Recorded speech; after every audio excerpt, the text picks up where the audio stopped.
우리들에게 항상 의롭게 살아라고 우리 하나님 말씀하죠. 나의 의인은 오직 믿음으로 말미암아 살리라. 뒤로 물러가면 내가 저를 기뻐하지 않는다. 날씨 덥다고 그래가지고 춥다고 그래가지고 그것 때문에 신앙의 변동을 가져와서는 안 됩니다. 우리의 신앙은 항상 온도계가 자기 자를 지키듯이 항상 지켜야 돼요. 온도계란 날씨가 더우면 이게 올라가고 추우면 내려가고 그러거든요. 근데 우리의 신앙이 이런 자연의 날씨 또는 환경 이런 거에 의해서 왔다 갔다 해서는 안 된다는 얘기죠. 항상 변함이 없어야 돼요. 오늘 수요일에 나온 여러분들은 항상 변함이 없어 자기 자를 지키시는 분인 줄 믿습니다. 그럼으로써 오염한 세상에서 우리 크리스찬들이 어떻게 안전을 지켜나가나. 베드로는 첫째, 열심으로 사랑하라고 그랬어요. 그러니까 우리가 사랑하다 보면 그 자지장가는 다 뒤로 물러가고 오직 사랑하는 그 문제만이 남아있게 됩니다. 우리들이 그리스도인이기 때문에 고난받는 것은 당연한 것이다. 즉 세상에서 악평을 하거나 세상에서 희생을 하거나 고의로 고난을 선택하는 그런 일들은 다 고난받는 일이라 하는 겁니다.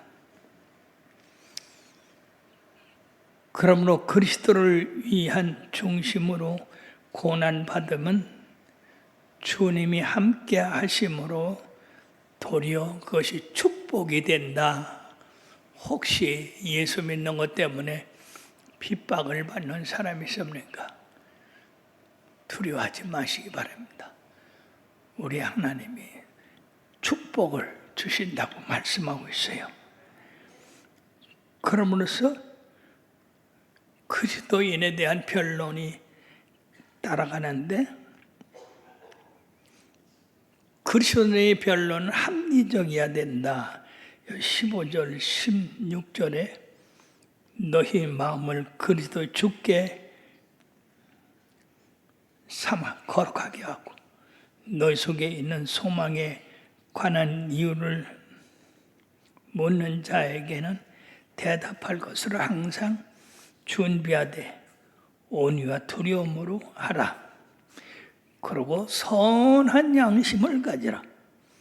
이는 그리스도 안에 있는 너희의 선행을 위하는 선행을 욕하는 자들로 그 비방하는 일에 부끄러움을 당하게 하려 함이라. 이렇게 말씀했기 때문에 우리가 예수 믿는 것에 대해서 공손하게 변론하지 않으면 안 된다. 변론이라는 것은 존경하는 마음으로 하지 않으면 안 된다. 설득력 있는 그런 변론이어야 된다. 이것이 바로 그리스도인의 생활이라고 말씀하고 있습니다. 그러므로 선을 행해서 고난을 받는데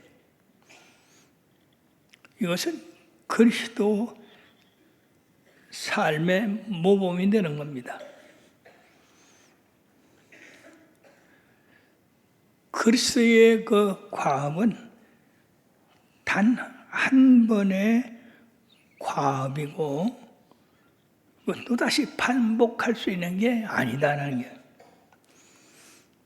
즉 예수님께서 우리를 위하여 십자가에 못 박혀 돌아가신 것은 단 한 번의 일로 만족한 것이지 또 주님이 십자가에 달리실 필요가 없다는 것입니다.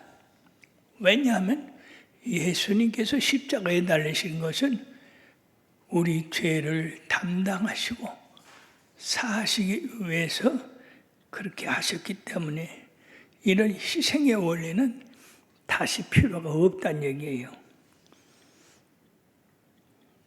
그러므로 그리스도의 이 십자가는 우리를 하나님 앞으로 완전하게 인도하기 위해서 십자가를 지신 것이다 하는 겁니다. 그런데 오늘 여기 말씀에 보면 우리가 이해할 수 없는 말씀이 나와요. 그것은 오늘 19절에 예수가 옥에 있는 영들에게 내려가서 전파하였다라고 기록하고 있거든요.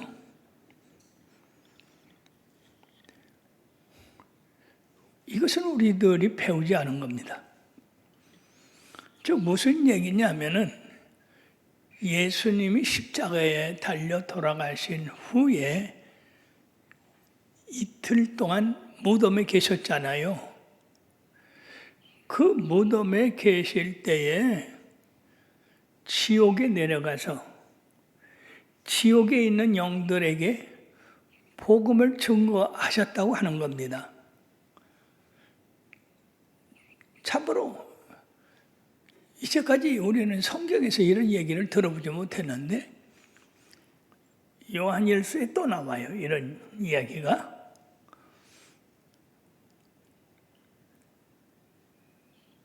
그래 과연 옥에 있는 그 영들이 예수님의 전도를 받고 살아날 수 있는가?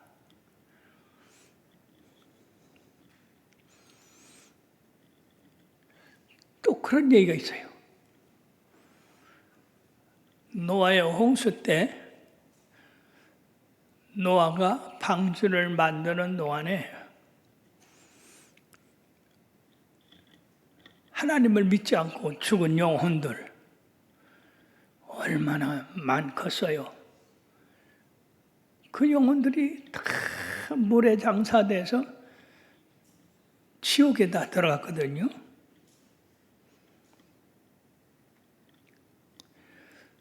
그런데 그때 노아가 방주 만드는 동안에 노아의 선조인 에녹이 그 방주에 내려가서 그 영혼들을 위해서 전도했다. 그런 이야기를 합니다. 그래서 우리가 이 일에 대해서 받아들일 거냐, 받아들이지 않을 거냐 하는 그런 중대한 문제가 있어요. 왜냐하면 베드로는 사도입니다. 그 사도가 헛소리할 일이 없는데 그 사도가 예수님이 무덤에 계실 때에 지옥에 내려가서 죽은 영혼들에게 복음을 전했다. 또 노아 시대에 그 믿지 않고 죽은 수많은 영혼들, 거의 세상의 모든 사람들이 다 죽었죠. 그렇기 때문에 그때 죽음을 보지 않은 에녹이 그 지옥에 내려가서 그들에게 복음을 전파했다. 우리들로서는 이 두 가지를 받아들일 거냐, 받아들이지 않을 것이냐. 어떻게 예수님이 무덤에 계셨을 때에 지옥에 내려가서 지옥에 있는 사람들에게 복음을 전하실 수가 있을까? 우리들이 믿는 그런 형식으로는 도무지 이해할 수 없는 이런 일들이 여기 기록되어 있어요. 그래서 학자들은 이 말을 없애자. 이건 있을 수 없는 일이다.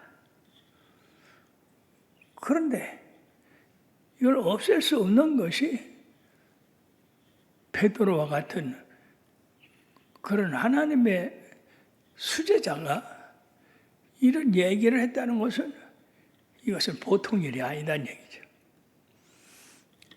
예수님께서 돌아가신 다음에 그 이틀 사이에 지옥에 내려가서 복음을 증거하셨겠느냐? 그럴 수가 있느냐? 이런 문제가 나옵니다. 그러므로 이것을 받아들이자, 받아들이지 말자. 그런 의견이 있어요. 그러니까 여러분들은 이 말씀을 베드로의 말씀 또는 에녹이 그 지옥에 내려가서 또 죽은 자들을 위해서 전도를 했겠느냐. 이런 문제는 우리의 일상생활에서의 신앙생활에서 상상할 수 없는 그런 어려운 문제를 내포하고 있습니다. 그러므로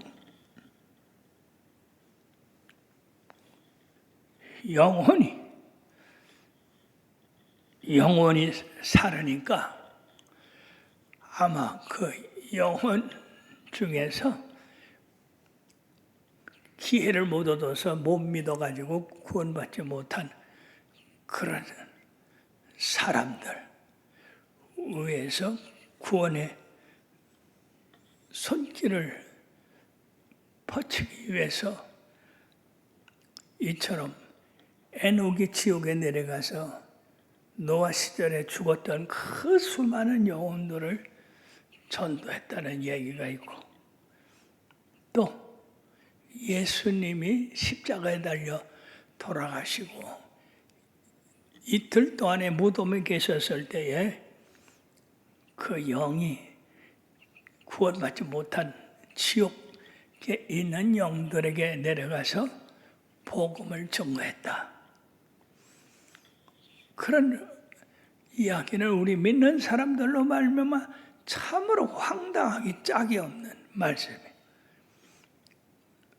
그렇게 여기서 우리는 우리들의 영혼이 아주 완전히 멸망받기를 원하는 것이 아니라 죽어서도 어떻게든지 그 영혼을 살리기 위해서 에녹같이 또는 예수님같이 그런 분들을 또 보내가지고 그들을 살리려고 하는 그런 애씀이 하나님의 뜻이 아닌가 그런 생각도 하게 됩니다.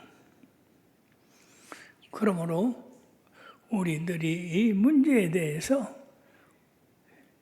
이야기해서는 안 돼요. 그건 사실이다. 에녹이 노아 시절에 죽은 그 영혼들에게 내려가서 복음을 전개해서 많은 사람을 구원해냈다.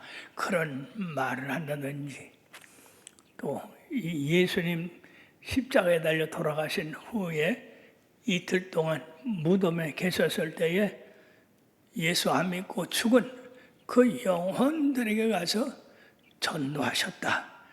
그런 것들은 우리가 믿을 필요가 없고 여러분들의 신앙생활의 의문만 제기하는 것임으로써 그냥 그런 기록이 있다라는 걸로만 우리가 알아야 되지 이것이 진실이냐 이게 가짜냐 이걸 따질 이유가 없어요. 왜냐하면 이 이야기는 믿음의 열조인 이 베드로 같은 사람이 지었기 때문에 이것을 아니다라고 할 수가 없거든요. 왜냐하면 베드로는 그 영이 우리들보다도 다 깊고 넓은 그런 영을 가지고 있기 때문에 이런 말을 옮기지 않았는가. 그렇다고 한다면 죽음 후에 죽은 영혼들에게 전도하는 그런 분이 생기지 않을까, 그런 생각도 우리가 갖게 됩니다. 마지막으로 크리스찬의 이 침례에 대해서 말하고 있습니다. 이 침례라고 하는 것은 성결이나 그 마음의 영혼을 깨끗하게 씻는 그런 일이 아니다. 그러나 베드로는 침례가 우리가 선한 양심을 가지고 있는 데 따라서 하나님 앞에, 하나님, 우리가 이제까지 죄 짓고 살았던 모든 것을 용서하여 주시옵소서. 이제 침례받은 후에는 내 선한 마음이 하나님을 향하여 가고 있습니다. 라고 하는 하나님과의 서약이라고 하는 의미를 말씀하고 있습니다. 침례는 대단히 중요해요. 왜냐하면 마가복음 믿고 침례를 받는 사람은 구원을 얻을 것이요 믿지 않는 사람은 정죄를 당하리라, 이렇게 말씀하고 있습니다. 그러니까 이 침례가 얼마나 중요한지 베드로는 이 침례를 통해서 우리가 하나님 앞에 지었던 모든 죄가 사함받는 게 아니라 이제는 그렇게 더럽게 살았던 죄의 생활에서 완전히 벗어나서 우리의 선한 마음이 하나님을 향하여 늘 전진하게 되어 있습니다. 참으로 훌륭한 말씀이죠. 사람들은 침례받기를 꺼려해요. 왜 그러냐니까 한 번도 죄를 짓지 않는 그것이 침례라고 한다면 나는 죄를 많이 지은 사람인데 어떻게 침례를 받겠느냐. 그런데 침례라고 하는 것은 예수님의 거룩한 보혈로 죄를 씻음 받을 뿐 아니라 그 거룩함을 쫓아가는 그런 의미를 가지고 있는 겁니다.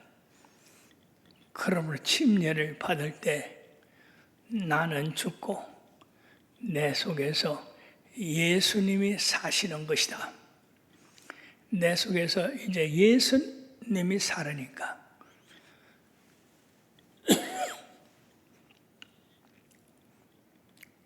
내 생각하는 거나 내 말하는 것이나 내 행동하는 것이 전혀 예수 믿기 전과는 달라야 된다. 그리고 가장 중요한 것은 내가 하나님의 백성이 되었으니까 하나님의 나라의 선함을 위해서 힘쓰는 자가 되어야 된다.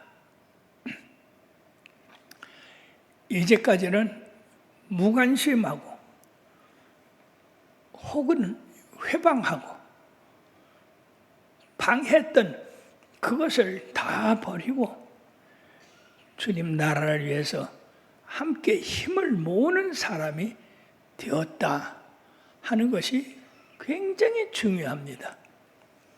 그러면 사랑하는 여러분, 우리가 이후에 주님 앞에 갔을 때 침례를 받았느냐 받지 않았느냐 대단히 중요합니다. 왜 그러냐면 예수님의 보혈의 피가 우리 죄를 사하여 주신다고 했으니 그 보혈의 피가 우리 죄를 사하여 주신 그 증거가 우리에게 있어야지, 그렇지 않을 때 우리가 어떻게 구원을 받겠습니까?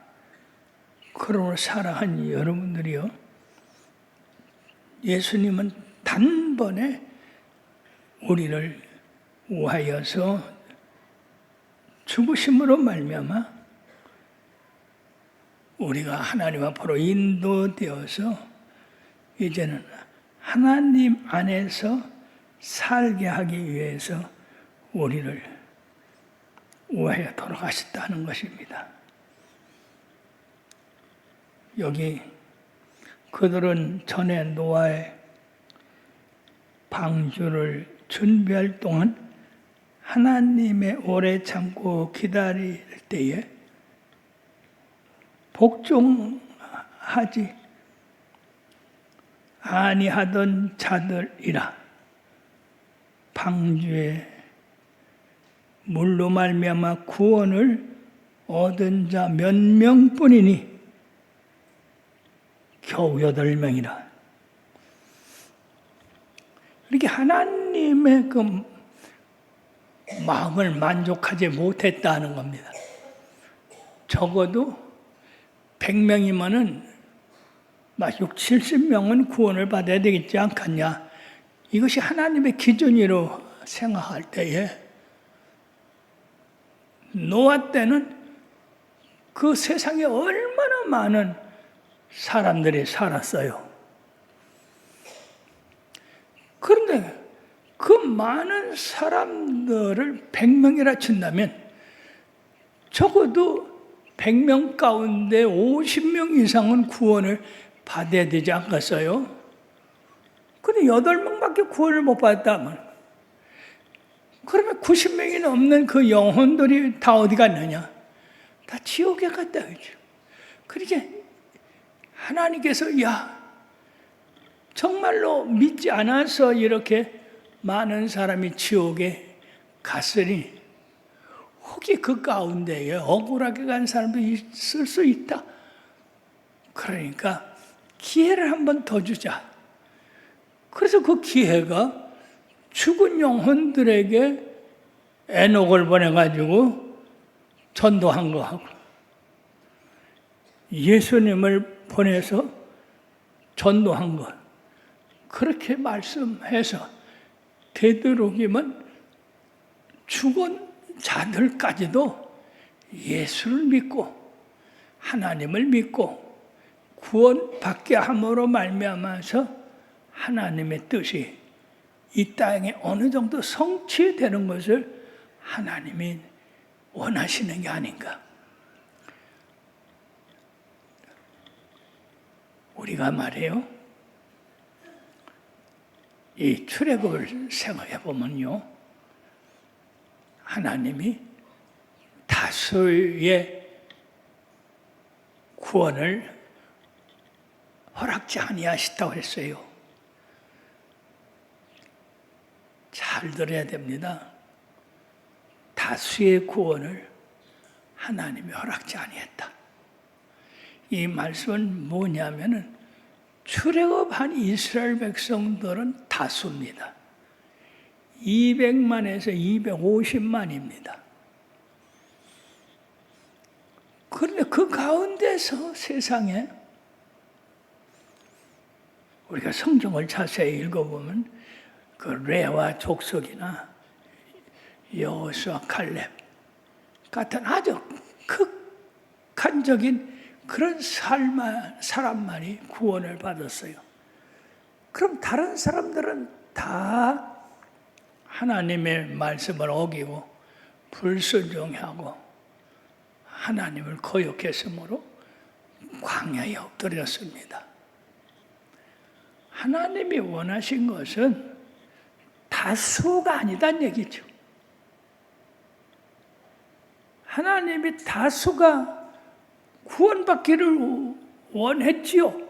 원해서 그래서 그들을 가진 기적과 기사로다가 가나안 땅을 인도해 왔습니다. 그런데 그 다수가 하나님의 뜻대로 구원받고자 하는 그런 마음이 없었어요. 오히려 하나님을 배반하고 악평하고 욕하고 믿지 못하는 그런 행위에 들어갔어요. 그러니 하나님께서 얼마나 마음이 아프시겠어요. 그들을 갖다가 40년간 어떻게 인도했습니까? 낮에는 구름기둥, 밤에는 불기둥. 아침마다 만나를 내려 먹이고 이런 하나님의 구원의 능력은 아무 상관도 없어. 거기에 대해서 감사하고 고맙고 우리가 광야에서 어떻게 살아나왔냐? 하나님이 만날 주서 먹고 살아나왔다. 그런 감사를 한 사람이 별로 없고 하나님이 베푸신 거는 당연하다고 생각하고 더 좋은 거 못 줘서 탈이고. 여러분, 우리 예수 잘 믿어야 돼요. 범사에 감사하라. 이는 그리스도 예수 안에 있는 하나님의 뜻이니라. 그래서 이 더운 가운데도 건강 주셔서 하나님 집에 나온 거 감사하셨어요? 이 더위에 우리 농부들은 말이에요. 풀밭 매느라고 나갔다가 2사람이나 죽었대요. 이런 더위에는 나가면 안 돼요. 들에서 일하면요, 이 흙이 뜨거워서 그러고 그 식물이 뜨거워져가지고 뜨거움이 올라와요. 위에서 뜨겁죠. 아래서 뜨겁죠.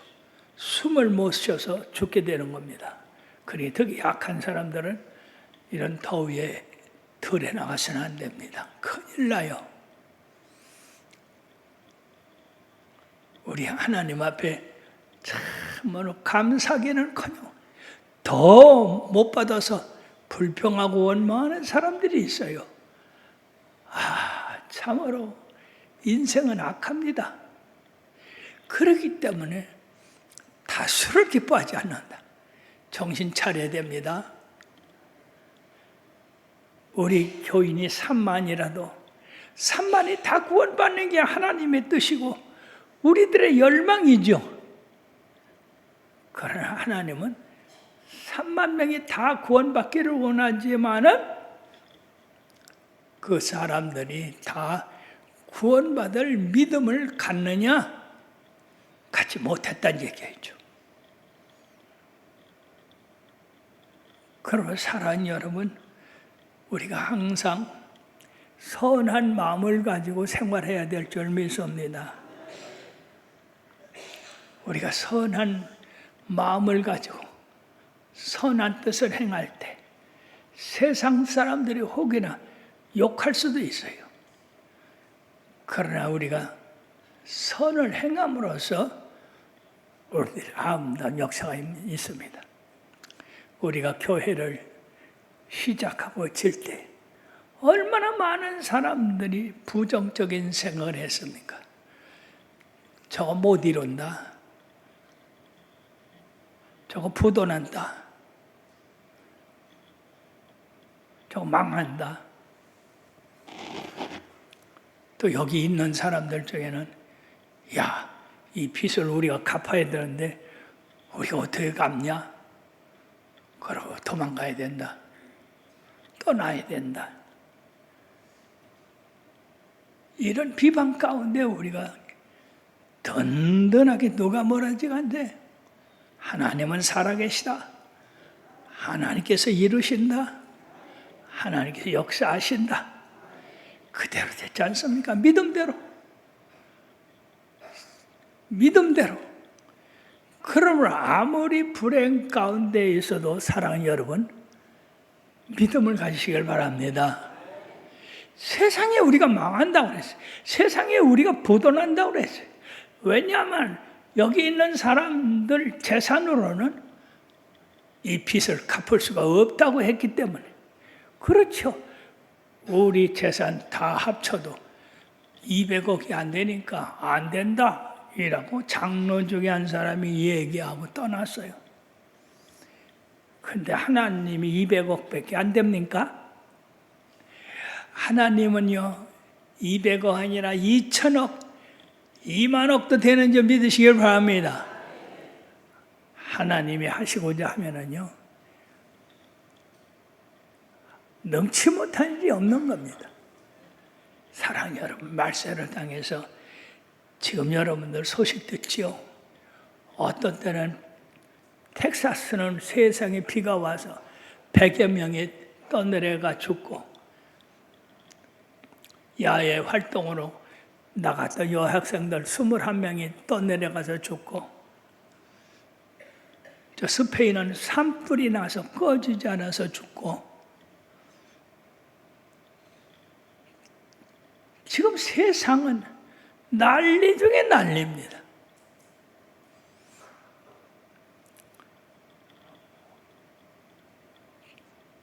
비바람에 죽으면 산불에 죽고 지진에 죽고, 이럴 때 우리가 믿음을 굳게 해야 됩니다. 자칫 잘못했다가는, 야, 이런 더위에는 우리가 좀 집에 있어야 돼. 시원한데